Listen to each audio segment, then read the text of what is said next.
I was born and raised in Hampshire, a small and pretty town in England where life was so quiet that the crime rate was almost nil and hardly anything extraordinary happened, especially in my town. When the events I am about to tell you happened, I was 10 years old and lived in a small house with my parents and my younger brother. Nearby lived an old woman who aroused the curiosity of everyone in the village. This was Mrs. Margarita, a woman in her 70s who lived in an old wooden house with her little granddaughter, a girl who must have been almost my age at the time but whom no one had ever seen. It was only known that she was there with her because her silhouette could be seen through the window when she sat at the table with her grandmother, or rocked in a small rocking chair that Mrs. Margarita apparently had in the living room of the house. Sometimes she was also heard laughing and talking with her grandmother, and the latter singing lullabies to her at night. But for some reason, Margarita never let her out of the house, and the girl didn't even go to school. She had no contact with any child in the town, and lived completely isolated in that old little house that was delimited by a high fence that was also made of wood, but in very bad condition. This was something that attracted a lot of attention from the neighbors, but especially from all the children in the neighborhood, because we were very curious to know what the girl was like and why she never left there. I remember that often and secretly from our parents, we would approach the fence to try to see her through the windows, but all we could see was her silhouette. On the other hand, adults used to call the lady a bad mother because she wouldn't let the girl out of the house and socialize with the other children. It seemed like she couldn't even go out to see the sunlight. But while no one knew why Margarita didn't show her granddaughter, there were suspicions as to why, as it turns out that some 9 or 10 years ago, Mrs. Margarita had experienced a terrible tragedy. That year there was a great forest fire in the town, which destroyed many homes and claimed the lives of several neighbors. Unfortunately, among them was Mrs. Margarita's son and his wife, that is, the girl's parents. The neighbors say that they did everything they could to rescue them, but it was useless. Everyone was literally running for their lives, and nothing could be done for them. However, the woman did not rest until she managed to enter the burning house. No one could stop her, and although she could not do anything to save her son and daughter-in-law either, she did manage to rescue her little granddaughter alive, who at that time she was only 6 months old. Everyone says that it was a real miracle that the girl came out of that alive, but after that, Margarita never separated from the baby and did not want anyone to see her since then. This is why it was believed that the reason the girl never left her grandmother's house was because the burns she suffered during that terrible fire were so severe that they had left deep scars on her body, and maybe the girl didn't want the other kids to see her like that and make fun of her.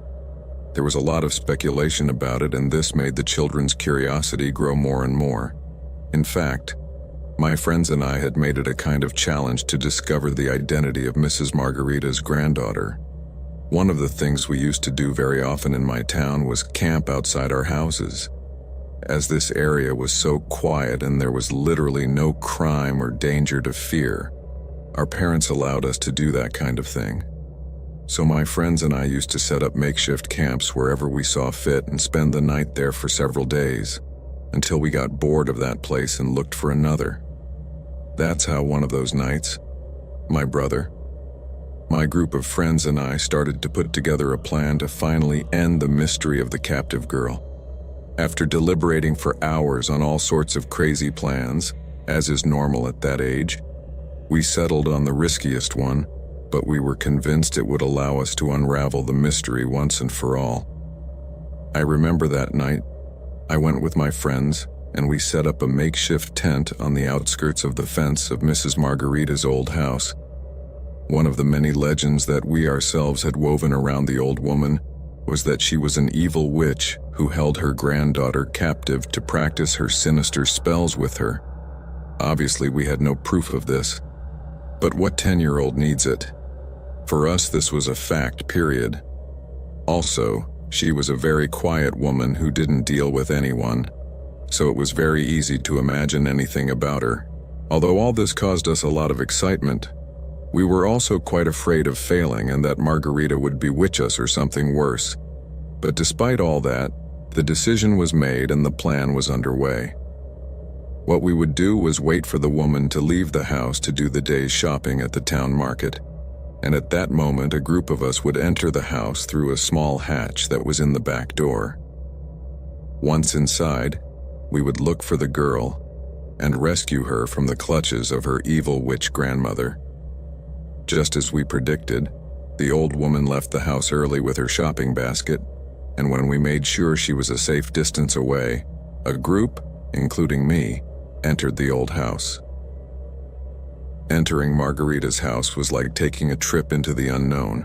I was attentive to everything I saw, but the first thing that surprised me was not what I saw, but what I smelled, because the house had a penetrating smell of mold and old wood, a rather unpleasant and difficult to describe smell. In the living room, there were several objects that evidenced the presence of a girl: dolls, hair ties, and the small rocking chair in which we always saw the girl rocking through the window. The house was very small, but it was full of things scattered everywhere, including unfinished plates of rotten food that were lying around. There were only 2 rooms in Margarita's little house, so it wasn't difficult to find the girl's room. But none of us were prepared for what we found when we opened that door. As I told you before, by that time it was estimated that Margarita's granddaughter was about 10 years old.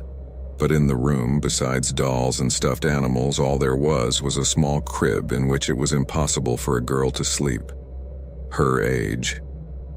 We were all very puzzled. We were trying to find an explanation, but we couldn't find anything that could justify this. That's why we went to the crib to see what was inside, and when we did, we got the biggest impression of our lives. In the center of the crib lay a small, completely charred body, wrapped in a wool blanket. The impression was so strong that we all started screaming in terror, which attracted all the neighbors, who upon arrival could not believe the creepy scene they had in front of their eyes. Seeing that, my mother took my brother and me by the arm and took us out of the house. They soon called the police and they took Margarita away, who after a psychological evaluation was referred to a mental health center. But the story doesn't end here, because it seems that my friends and I were not so wrong in our conjectures about the lady. Because when the police searched the house, they made several very disturbing findings. They found a secret room where the woman had several books on occultism and black magic. Also a notebook full of strange signs and drawings that appeared to be of some kind of religious ritual. It seems that after the loss of her son and daughter-in-law, Margarita did recover the body of her granddaughter, but she was no longer alive, as was believed. The poor lady was very upset after the incident, and according to what they found in the house, it seems that she was trying to bring her granddaughter back to life through black magic. But also, in the midst of her madness, the woman had sewn a 4-foot rag doll that she passed off as her granddaughter and treated her as such. This was the silhouette that we used to see through the window sitting in the small rocking chair, and to whom her grandmother used to talk, sing songs and laugh with her. However, it was never known whose the other voice and the childish laughter that was also heard inside the house was. Although knowing how mentally ill she was, many believe that it was she herself who imitated the voice of a girl to pretend that it was her granddaughter who was speaking to her. Others believe that the little girl's spirit really lived in her grandmother's old house and kept her company. But that will always be a mystery, since Margarita never spoke again after being hospitalized, and after 2 years confined to the mental sanatorium, she died of a stroke.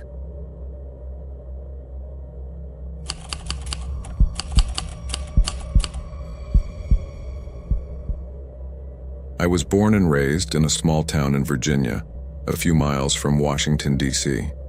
This used to be a very quiet place where most of my neighbors were older people who moved there to spend their retirement years, so there weren't too many kids to play with. In fact, I was the only kid who lived on my street, so you can imagine how much I loved being at school. However, my luck changed when I was 8 years old, the day the Lopez family moved in next door, a married couple of Mexican origin with 2 children, Fabio, 8, and Marcela, 7. From the first day they arrived, these children became my best friends. Every afternoon we would go out to play for hours, and often my mom would bake cookies and serve us milk at the end of the afternoon before they went back to their house. However, it seemed that things in the Lopez home were not going well at all. Mr. Ernesto, the children's father, was a very moody, violent man with apparent alcohol problems, who was very often heard yelling at them and their mother. The arguments were constant, and on many occasions blows and cries were heard, but there was one particular opportunity that was very terrifying. On one of those many nights when Mr. Lopez came home drunk and the fight started, we heard a shotgun blast, followed by a lot of screaming. This caused my parents and other neighbors, fearing the worst, to approach the house to find out what had happened. After knocking on the door insistently, they finally opened it, and Mrs. Marta stuck her face through it, but without opening it completely. According to my parents, she seemed scared, and her voice betrayed her nervousness. But when questioned by the neighbors about the origin of the shot, she quickly began to explain that it had only been an accident, that her husband was trying to clean the gun and it went off by mistake, but that it had only been a scare and everyone was fine. Logically, her story did not convince anyone, so the neighbors asked her if she needed help and if she agreed to call the police. But she began to shake her head almost frantically and told them that everything was fine. The next day, the Lopez children went out to play as usual, and we were riding bikes all over the neighborhood. However, I could see that Fabio had bruises on his arms, as did Marcela. So with the recklessness typical of 8-year-olds, I asked them directly if their father hit them. At that moment, they both looked at each other almost alarmed and fell silent. But I didn't stop and told them that that was what everyone thought. Hearing this, they stopped the bikes and told me they had to go home. At that time, I was not able to understand his rapid change in attitude. I told them that it was barely mid-afternoon and they just repeated that they had to go back, and they went back to their house. I remember that day was Saturday, Mr. Lopez's favorite day of the week to go out partying with his friends, and also one of the days when things got ugly in that house. However, that morning there were no arguments, no blows on the walls, which seemed strange to us but lucky. The next day, the Lopez children did not go out to play as usual. Their mother never left the house anyway. But later we found out why. And it seems that that Saturday, Mrs. Marta took advantage of her husband's absence to escape from that house with her 2 children and move to another city. I was very sad about the news because I knew that I would not see my friends again. But at the same time, I was relieved to know that they would no longer be mistreated by their father. After that event, Mr. Lopez's life took a very radical turn. The man began to drink heavily, to the point of losing his job and wandering around the neighborhood drunk and smelly. He was practically homeless, until a year later he took his own life in that house, something that did not surprise anyone. After the death of Mr. Lopez, the house remained uninhabited until 12 years later. It was bought by a foundation to build a nursing home. But when the excavations began, they made a very macabre discovery. Buried in the back garden, they found the bodies of a woman and 2 children. It wasn't necessary to inquire much to know that it was Mrs. Martha and her 2 children, my childhood friends. The discovery caused a great commotion in the community, and later a forensic analysis revealed that their necks had been cut, probably while they slept, as they were still wearing their pajamas. Now it was clear why there was no noise that sinister night.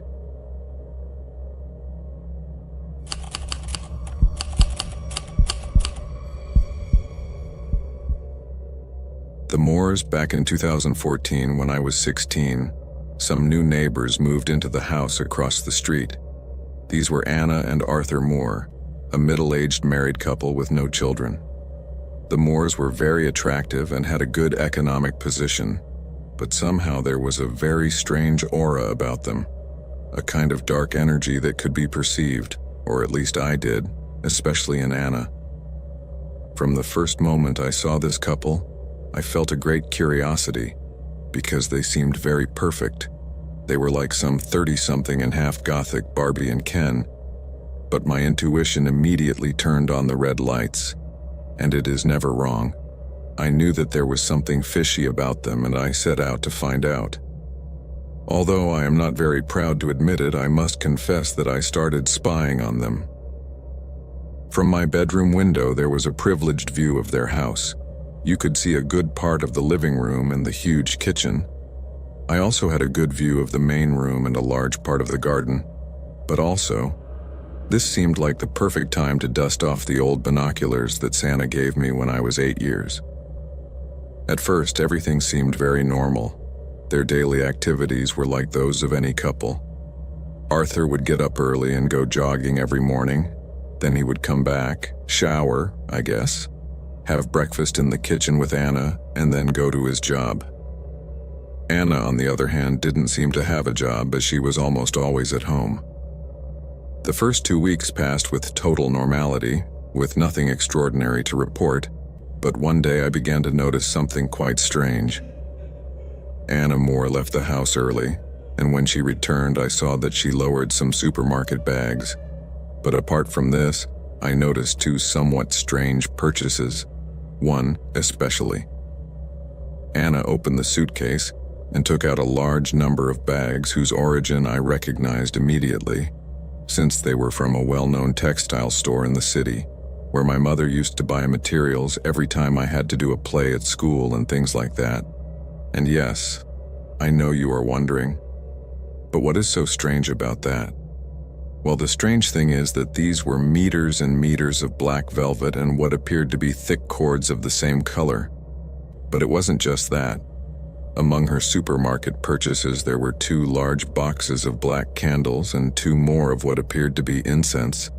But this wasn't even the most disturbing thing, because the last thing Anna got out of the car was a large box wrapped in a kind of sheet, which seemed to be quite heavy.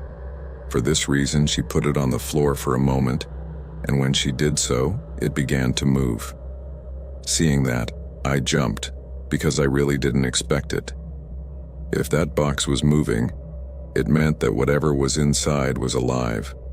All this was extremely disturbing, but it was just the beginning of a series of strange events. That same afternoon, a luxurious van appeared in front of the Moore's house, and 2 well-dressed men got out carrying what appeared to be a bag of dog food, but I never saw any dog in that house. After a few minutes, the men left the place carrying the velvet bags and the cords. For a moment I thought that they also put the box containing whatever was moving in the car, but that didn't happen. They just put the bags in and left. A few days after this incident, specifically on Sunday of that same week, a group of cars parked in front of the Moore's house. It seemed like they had a kind of meeting. There were like 15 people spread out in several vehicles, and among them were the guys I had seen the other day, who brought with them several bags with what appeared to be long black suits, or rather tunics. Seeing all that, I really wished it was all a themed party with a gothic theme or something. But there was never any music or anything that resembled a celebration. If anything, it was more like a funeral. It was clear to me the Moores were linked to a kind of cult related to the occult, although I didn't know exactly if it was something satanic or witchcraft. The creepiest thing happened later, around 1 in the morning, as chants and strange sounds began to be heard coming from that house. But they were very low, almost whispers, so it is very possible that no one else noticed them. What could be heard clearly was something like the bleating of a goat, or so it seemed to me. The first thing that came to mind at that moment was the huge box that was moving. The image of that little animal being sacrificed gave me goosebumps and broke my heart at the same time. That night I was completely awake. I was so aware of what was happening in the Moore's house that I couldn't sleep a wink all night. so I was able to witness what happened after that gloomy meeting.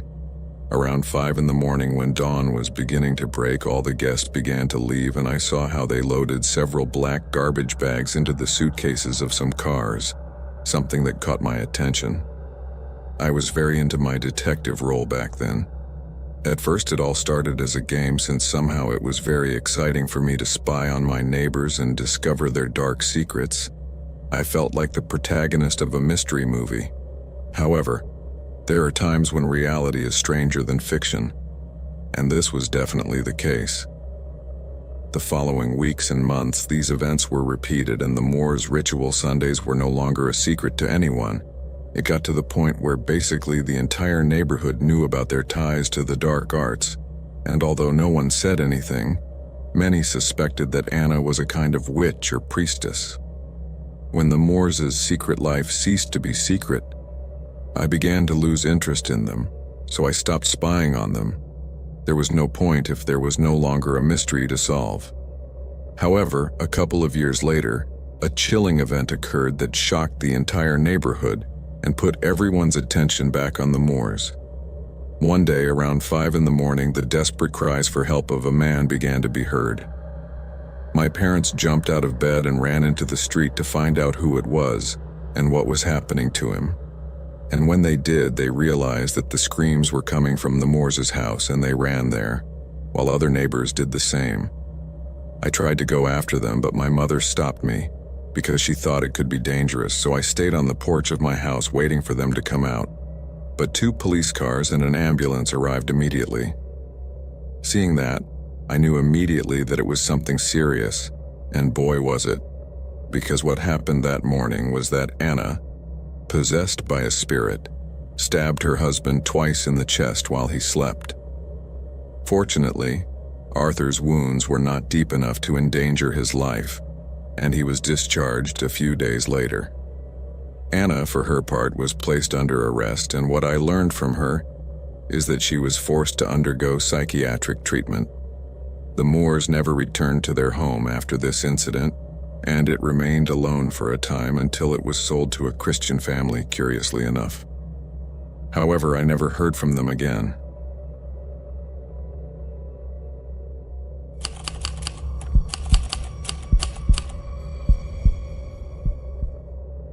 About 10 years ago, I moved to an old neighborhood in San Francisco. This was a very happy place where everyone knew each other, and there was a very good atmosphere in general. From the moment I arrived, I realized that in this neighborhood there were some people who were a kind of emblem of the place and whom everyone knew and appreciated.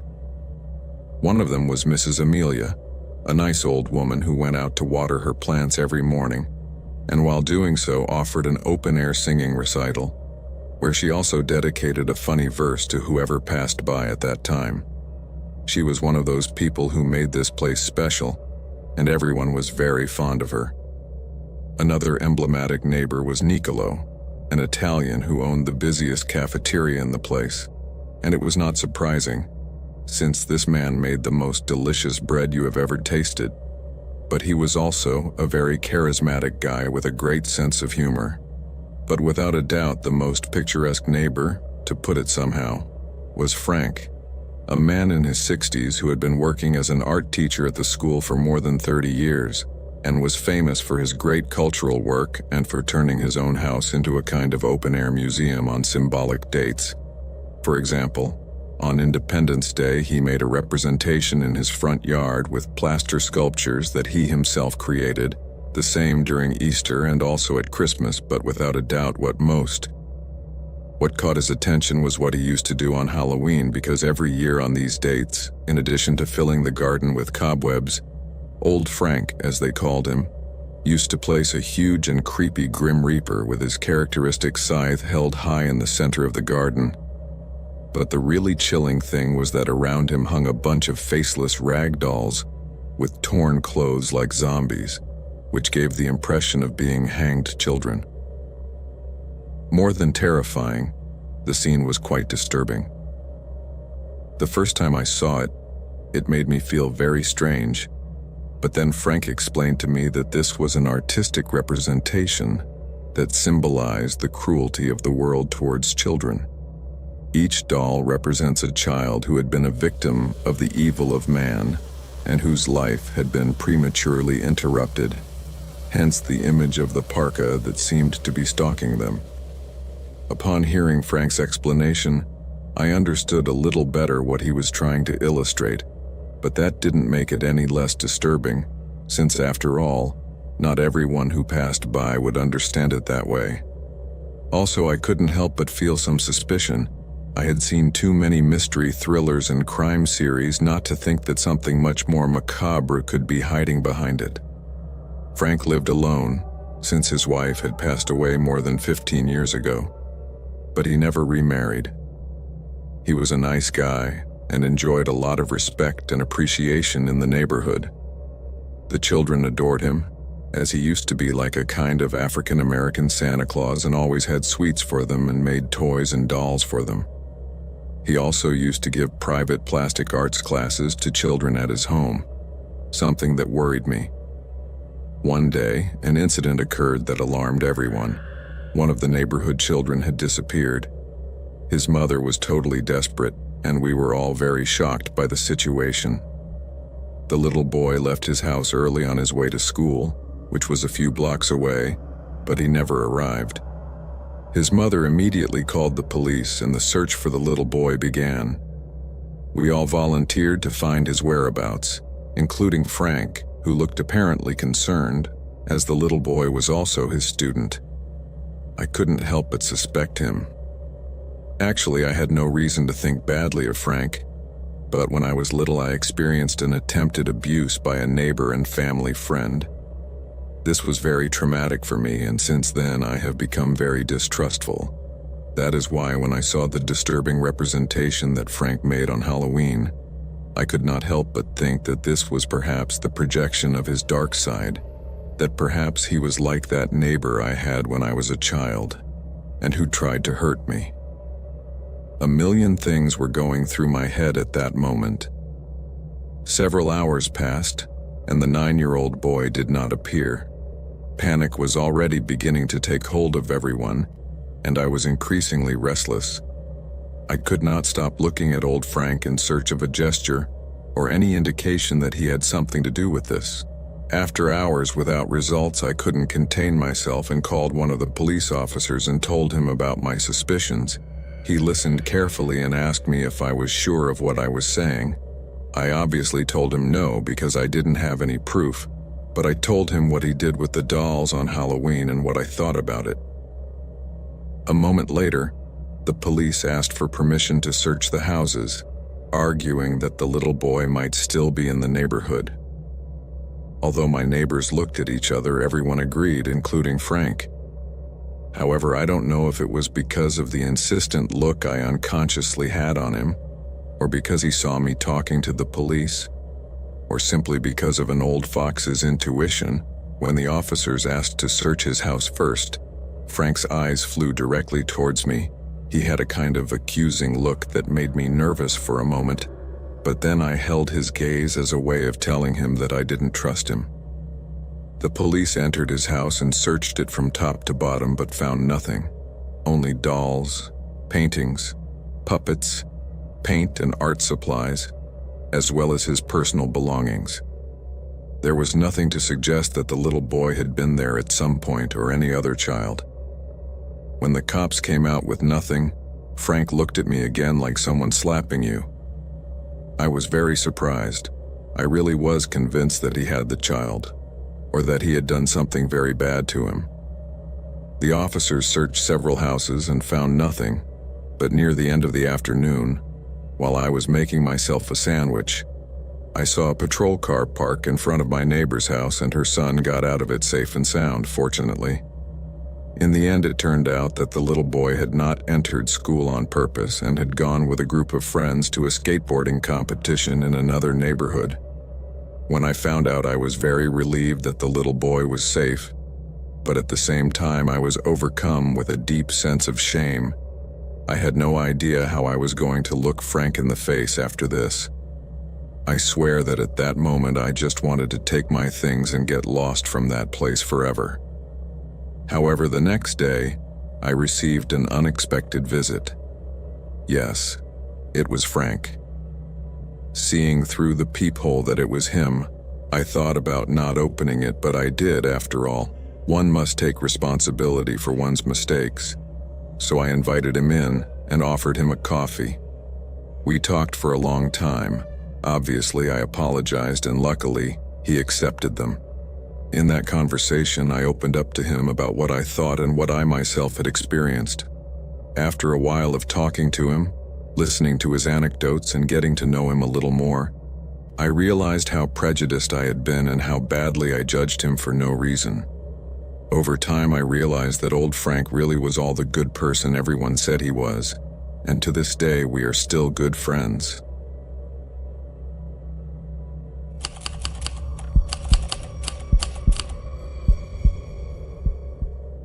Diego and I lived in a middle-class neighborhood. He was my neighbor and my best friend since kindergarten, so there was nothing one didn't know about the other, or so I thought. Diego was quite handsome and well off, so it was not surprising that all the girls went crazy for him. Whenever we went out together, I felt at a disadvantage because he always stole all the attention, and I was relegated to being the friend of the handsome guy. However, he was always quite reserved, conservative, and very serious when it came to relationships. He had everything to be a womanizer, but he was more of the romantic type who liked to connect with the other person and have stable relationships and all that. I remember I used to tease him a lot about it, always telling him that he was like a Disney princess trapped in Tom Cruise's body, as he looked a bit like him. Although he had obviously dated several girls, there was one that from the first day he saw her became his crush. It was Barbara Estrada, a tall, blonde, and spectacular girl who was our classmate in high school. She didn't know it, but Diego was always crazy about her, but he wasn't able to tell her to her face since at that time she was dating another boy, Hector, none other than the star of the school wrestling team and a real bully. At first, I encouraged him to approach Barbara and try to win her over, but then I remembered who she was dating and realized it wasn't a good idea. But as they say, God's timing is perfect, although in this case, I think it was Satan who pulled the strings so that a few years later, while Diego was studying medicine, he would meet Barbara again. This happened one night when we went out to have fun after a while without seeing each other. Since each of us was studying a university degree separately, he was studying medicine and I was studying law. However, every so often we made time to meet up and go out to have fun and remember the old days. It was one of those nights that we coincided with Barbara, who was with a group of friends celebrating in the same place. Already in their 20s, Diego wasn't as shy as he was in high school, and with a few drinks in him, even less so. So this time, he didn't settle for just looking at her from afar, but he approached her and they started talking and then went out dancing. I, for my part, didn't stay behind and started flirting with one of her friends. From that night on, Diego and Barbara started dating and began a relationship. I swear I had never seen Diego so happy with someone, and that made me happy. He was completely in love with her, and she seemed to be too. They were the perfect couple and the envy of everyone. However, things would soon change very drastically. Diego was an inveterate romantic, so when he had only been dating Barbara for 8 months, he prepared a surprise party for her at his parents' house and there proposed to her. I was completely frozen when I saw him kneel and give her the ring, especially because he didn't even tell me anything. Probably because he knew I would try to stop him. And it's that it seemed too rushed to me, that is. I was sure that he was deeply in love with her. And of course, if he waited for her for years, what I wasn't very sure about was Barbara's feelings. It was too early to know if she really loved him the same way he did, and if she would really be willing to start a home with him. But the truth is that she accepted, and they got engaged. Shortly after the engagement party, Diego's parents moved out of town and left him the house. And as expected, it didn't take long for him to bring Barbara to live with him. I must say that I didn't know how to feel about it. They were both still too young. Diego was 24, and Barbara was only 21. Everything was too rushed. Also, it always seemed to me that this relationship was too convenient for Barbara, since from the beginning Diego went out of his way to fill her with expensive gifts, paid her bills, and indulged her every whim. He spared no expense when it came to pleasing her, and that always seemed excessive to me, but he had completely lost his mind for love. During the following 5 months, everything went well. Now they were my neighbors, so I saw them frequently, although giving them their space, of course. They both seemed very excited about the wedding. Diego was hallucinating about the idea of finally marrying the love of his life, while Barbara always seemed much more focused on the party, the dress, the guests, and everything that the ceremony entails.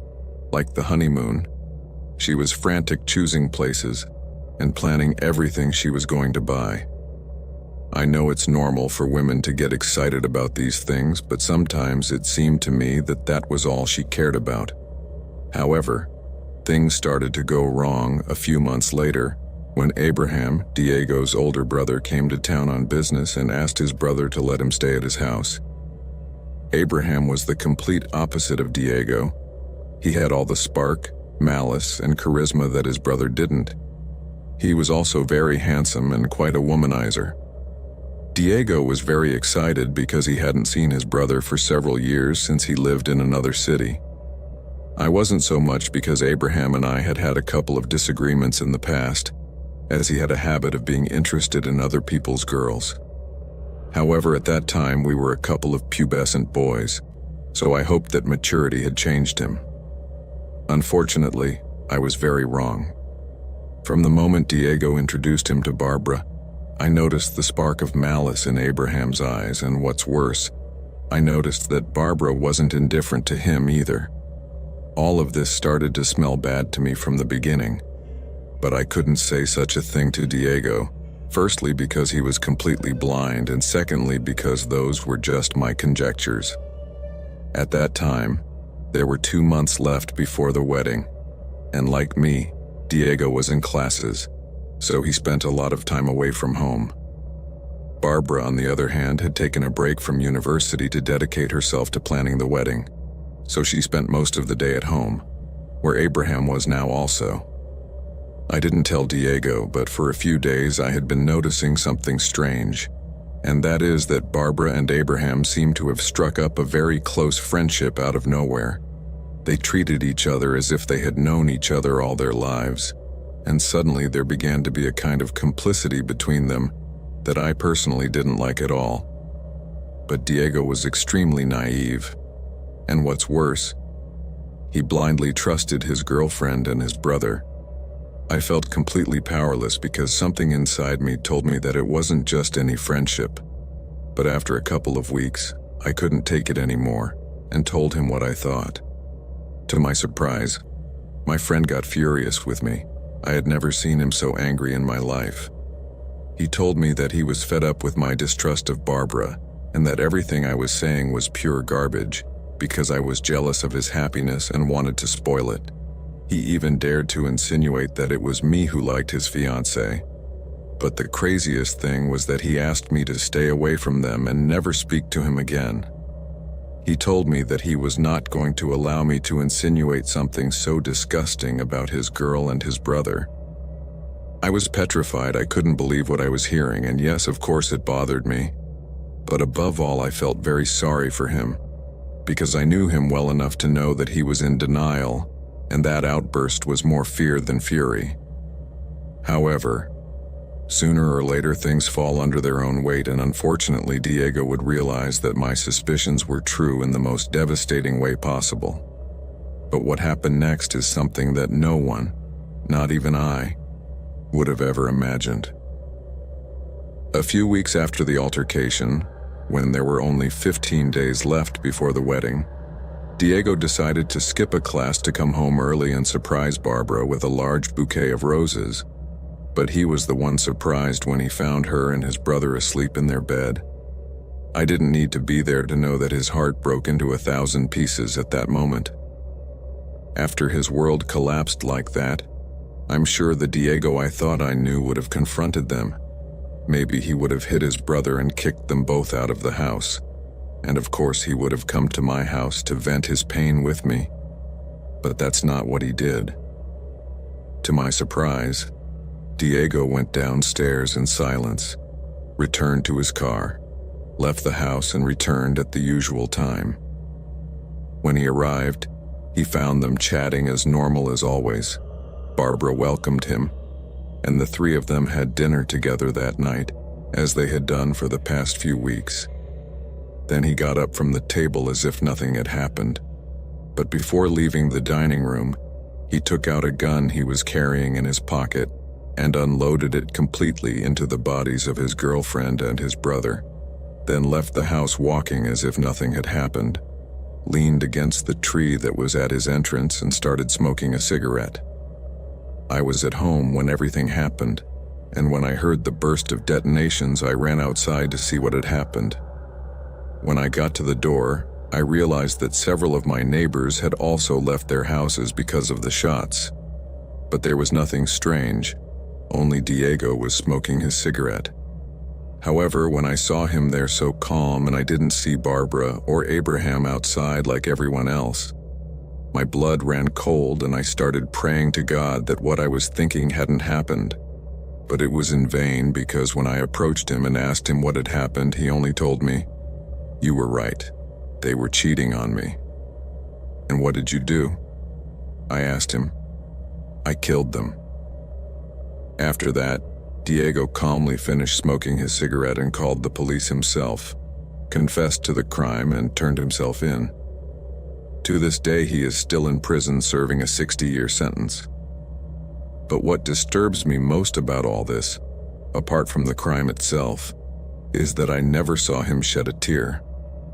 I never saw him collapse. Not even when he was sentenced, he hasn't even shown any sign of repentance or suffering to this day.